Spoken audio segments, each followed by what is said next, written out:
আজি ডাঙৰ মাছ কিদৰে পাতত দি খাব পাৰি তাৰে এটা ৰেচিপি আপোনালোকলৈ আগবঢ়ালোঁ। তাৰ কাৰণে এইদৰে মই কলপাত কাটি ল'লোঁ আৰু কেইটুকুৰামান কলঠি মাছ টুকুৰা টুকুৰ কৰি লৈ তাতে আদা নহৰু পিঁয়াজৰ এটা পেষ্ট, নিমখ হালধি অকণমান জিৰা গুড়ি, কেইটুকুৰমান পিঁয়াজ, জলকীয়া, নৰসিংহ পাত কেইটামান আৰু নেমু এফালো চেপি দি অলপ সময় মিলাই তাতে অকণমান মিঠাতেলো দি দুটা আদাৰ পাত দি এইদৰে ধুনীয়াকৈ বান্ধি ল'লোঁ।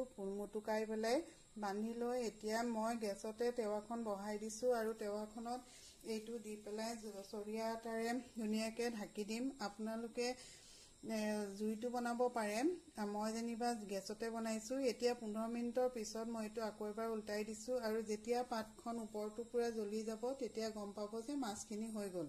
এয়া চাওকচোন, এয়া মোৰ মাছখিনি হৈ গ'ল আৰু দেখিবলৈ ইমান ধুনীয়া হৈছে।